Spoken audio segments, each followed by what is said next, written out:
En este vistazo número 41 veremos los santos desde el 8 al 14 de noviembre. ¿Alguno les suena? Déjenlo en los comentarios. El 8 comenzamos con San Adeodato, papa, que tuvo fama de ser un taumaturgo, o sea, que curaba formas muy graves de peste con solo apoyar sus labios sobre las llagas inmundas de los enfermos. De él se conoce el sello de plomo con el que solía marcar los documentos oficiales, el buen pastor entre las ovejas y los símbolos cristológicos de Alfa y Omega. Fue el primero que los usó. Su forma es redonda, grande como una moneda.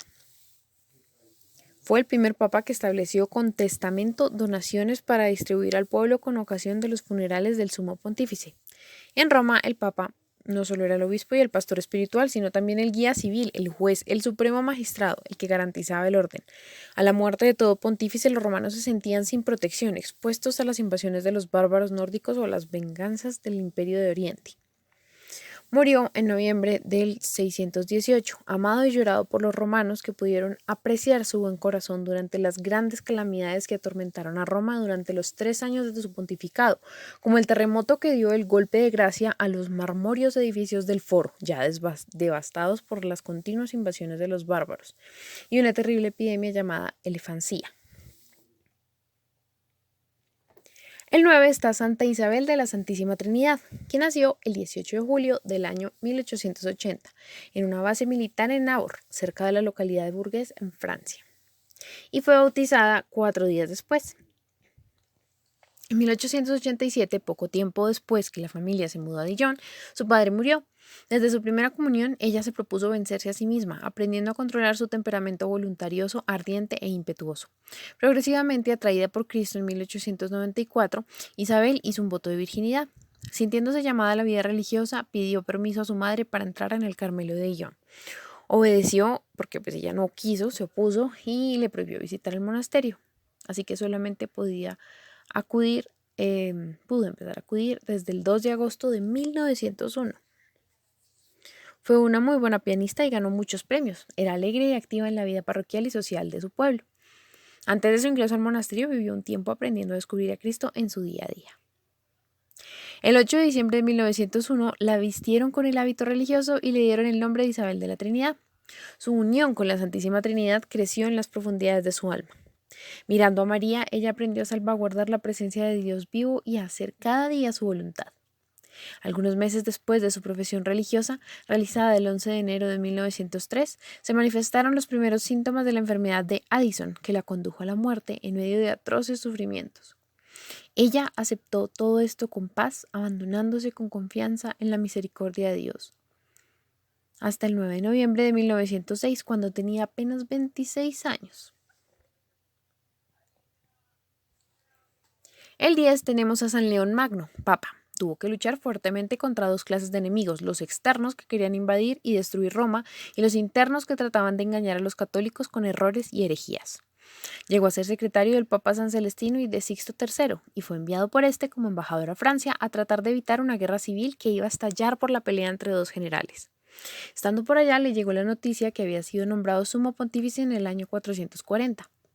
Desde el principio de su pontificado dio muestras de poseer grandes cualidades para ese oficio.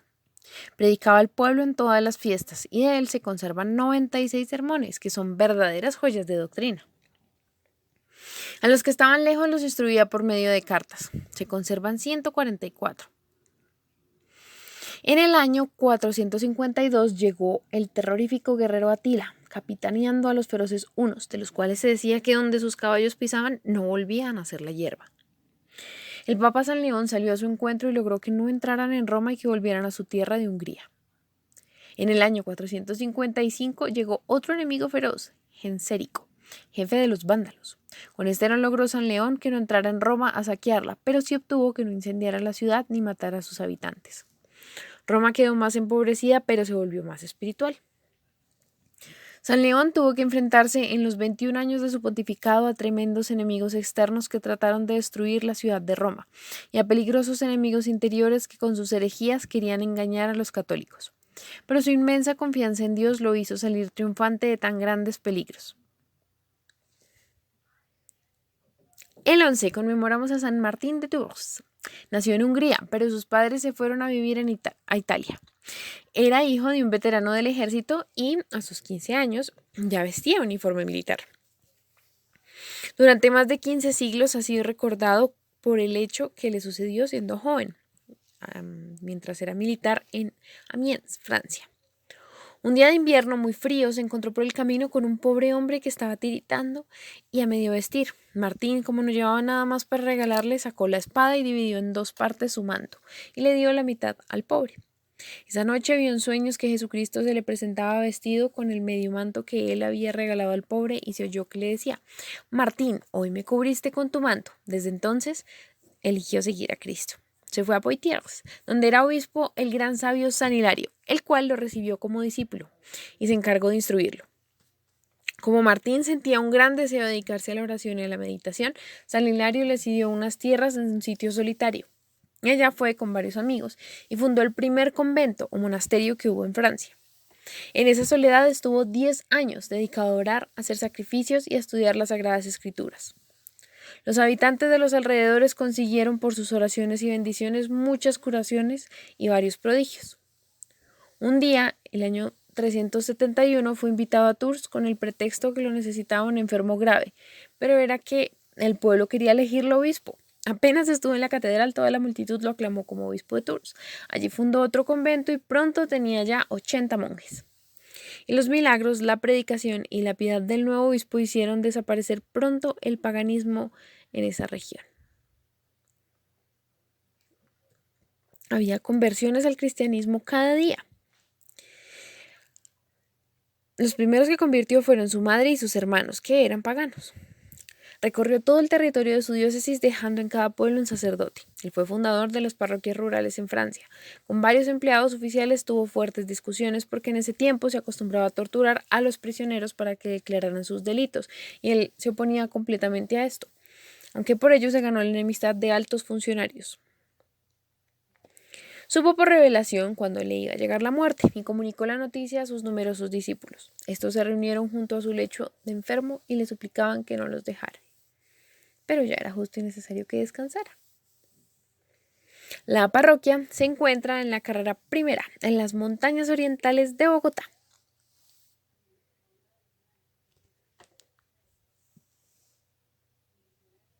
El 12 recordamos a San Josafat de Lituania, mártir, que fue guiado por dos santos sacerdotes jesuitas que lo encaminaron hacia el monasterio de la Santísima Trinidad en Vilna, capital de Lituania, y se hizo religioso dirigido por los monjes basilianos en 1604. Al monasterio lo siguió un gran amigo suyo y personaje muy sabio, Benjamín Rutsky, que será en adelante su eficaz colaborador en todo. En 1595 los principales jefes religiosos ortodoxos de Lituania habían propuesto unirse a la Iglesia Católica de Roma, pero los más fanáticos ortodoxos se habían opuesto violentamente y se habían producido muchos desórdenes callejeros. Fue nombrado superior del monasterio en Vilna, pero varios de los monjes que allí vivían eran ortodoxos y antirromanos. Con gran paciencia, mucha prudencia y caridad llena de finura y de santa diplomacia, se fue ganando a todos. Ellos se dieron cuenta que Josafat tenía el don de consejo y le iban a consultar sus problemas e inquietudes y sus respuestas los dejaban muy consolados y llenos de paz. Como todo lo de Dios. Como jefe de los monasterios tenía el deber de visitar las cosas que pertenecían a la religión. Una vez, a las casas que hacían parte de esos monasterios. Una vez visitó oficialmente una donde vivían 200 hombres que decían dedicarse a la religión, pero en verdad no llevaban una vida demasiado santa. El jefe de esa casa salió furioso a recibirlo con unos perros bravísimos, anunciándole que si se atrevía a entrar sería destrozado por esas fieras. Pero el santo no se acobardó, les habló de buena manera y los logró apaciguar. Ellos habían determinado que lo echarían al río, pero después de escucharlo y darse cuenta que era un hombre de Dios, santo y amable, aceptaron su visita, se hicieron sus amigos y aceptaron sus recomendaciones para mejorar. Yo creo la conversión de esos 200 hombres, imagínense eso.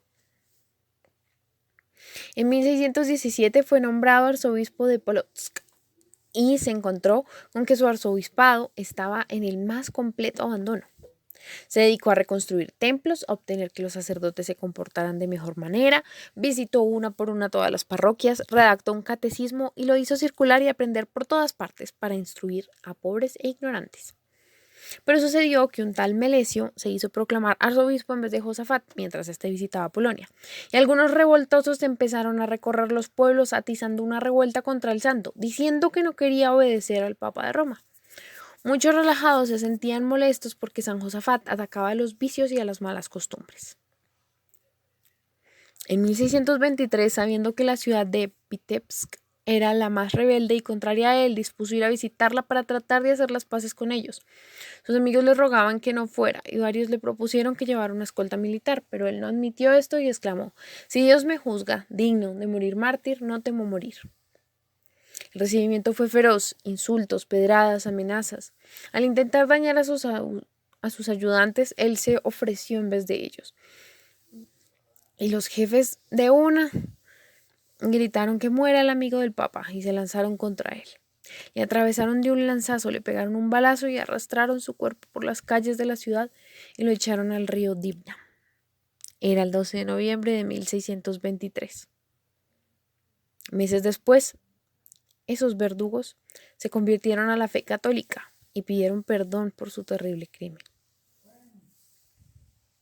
Increíble, esta convirtió a sus verdugos. El 13 celebramos a San Diego de Alcalá, que nació en España en el año 1400, de familia muy pobre. De joven fue a un campo solitario a acompañar a un familiar que hacía allí vida de monje ermitaño, y de él aprendió el arte de la oración y de la meditación y un gran cariño por Jesús crucificado. Se dedicó a las labores manuales y a recoger leña, y con lo que ganaba ayudaba a muchos pobres. Y como el que más da más recibe, la gente empezó a llevarle abundantes limosnas para que repartiera entre los necesitados. Pero como sentía que esto le daba fama y lo que quería era seguir el ejemplo de San Francisco para vivir en recogimiento, pidió ser admitido como franciscano. Diego había hecho muy pocos estudios, pero era muy iluminado por luces celestiales, y así sucedía que cuando le preguntaban acerca de los temas espirituales más difíciles, daba unas respuestas que dejaban admirados a todos. Fue enviado a misionar a las Islas Canarias y allá logró la conversión de muchos paganos, y no permitió que los colonos esclavizaran a los nativos. Y haciendo una excepción a la regla, los superiores lo nombraron superior de la comunidad, siendo un simple lego, y lo hizo muy bien. En 1449 hizo un viaje desde España hasta Roma a pie. Iba a asistir a la canonización de San Bernardino de Siena. Acompañaba al padre superior, al padre Alonso de Castro. Este se enfermó y Diego lo atendió con tan gran esmero y delicadeza que los superiores lo encargaron por 3 meses de la dirección del hospital de la comunidad de Roma, y allí hizo numerosas curaciones milagrosas a enfermos incurables. A San Diego lo pintan llevando algo escondido en el manto. Es un mercado para los pobres. Y es porque en los últimos años estuvo de portero en varios conventos y regalaba a los pobres todo lo que encontraba. Dicen que un día, en que llevaba a un mercado un mendigo, se encontró con un superior que era muy bravo y éste le preguntó qué llevaba allí. El santo, muy asustado, le respondió que llevaba unas rosas, y al abrir el manto solo aparecieron rosas y más rosas. Los últimos años de su vida pasaba días enteros dedicados a la oración. Al ver un crucifijo quedaba en éxtasis. Su amor por la Virgen Santísima era inmenso. Untaba a los enfermos con un poco de aceite de la lámpara del altar de la Virgen y los enfermos se curaban. Un muchacho cayó en un horno ardiente y el santo lo bendijo y el joven salió sano y sin quemaduras. Imagínense. El 12 de noviembre de 1463, sintiéndose morir, pidió un crucifijo y recitando aquel himno de Viernes Santo que dice: «Dulce leño, dulces clavos, que soportasteis tan dulce peso», expiró santamente. Como para que lo repitamos cada viernes. En su sepulcro se obraron muchos milagros. El mismo rey de España, Felipe II, obtuvo la milagrosa curación de su hijo al rezarle a Diego. Por eso el rey le pidió al sumo pontífice que lo declarara santo, y fue canonizado solo 25 años después de haber muerto, en 1588. La parroquia está en la carrera séptima, número 2632. Tiene una capilla de Nuestra Señora del Campo, de quien hablé en su día, ¿lo recuerdan? Y ahora les detallo en cuanto a la parroquia. Desde cuando Nuestra Señora del Campo salvó a la sabana de una plaga, la imagen pasó de quien la encontró y restauró, su historia la cuento mejor en el vistazo 23, nuevamente a manos de los recoletos, y ahora se encuentra en la capilla lateral de la iglesia de San Diego. Según consta en una escritura de 1727, el propietario de la hacienda dejó a la Virgen como propietaria de sus tierras. En 1978, cuando Pallini inició la restauración de la casa de la hacienda, decidió hacerle nuevamente una capilla de la Virgen en ese lugar. Se llama Capilla de Nuestra Señora del Campo de las Huertas del Cedro y la construyó de 12 por 18 metros cuadrados. Caben más o menos 300 personas. El maestro Luis Rengifo hizo una imagen renovada de la Virgen, le puso en sus manos rosas y la colocó detrás de un gran paisaje sabanero. Desde 1981 está en el altar mayor, similar al primer altar que hizo San Pedro Claver en Cartagena. Los santos que la acompañan tienen relación con el campo: San José, el buen pastor, San Isidro Labrador. Con ellos se encarga de proteger a Bogotá. Todo es bellísimo adentro. Aparte porque tiene un altar antiquísimo, espectacular.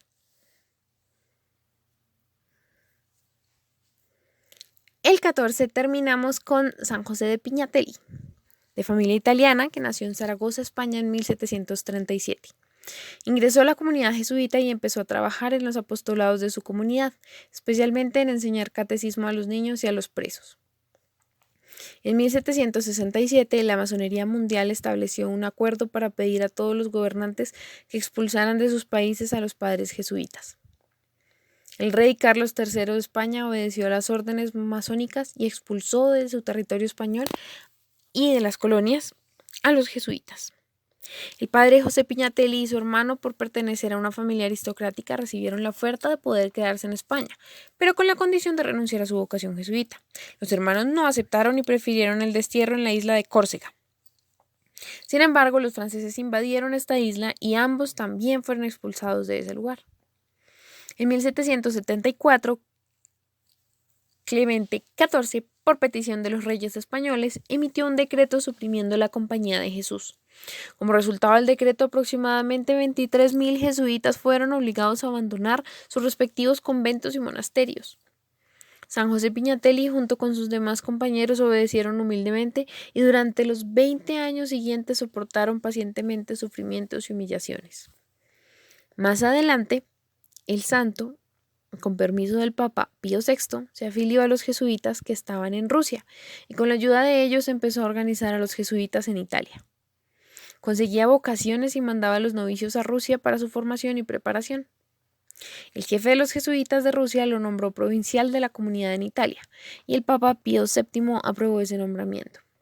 Así, la comunidad empezaba a renacer otra vez, aunque fuera a paso lento y en secreto. El santo oraba y trabajaba sin descanso por conseguir que su comunidad volviera a renacer. Y en 1804 logró con gran alegría que en el reino de Nápoles fuera restablecida la congregación. Al poco tiempo y con las generosas ayudas que le enviaban sus familiares, logró restablecer conventos jesuitas en Roma, en Palermo, en Orvieto y en Cerdeña.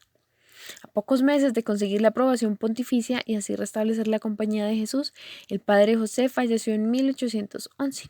3 años después, libre del destierro de Napoleón, el Papa Pío XI retorna a Roma y decreta instituida la Compañía de Jesús en el mundo. Muchas gracias por ver este vistazo. Dios los bendiga.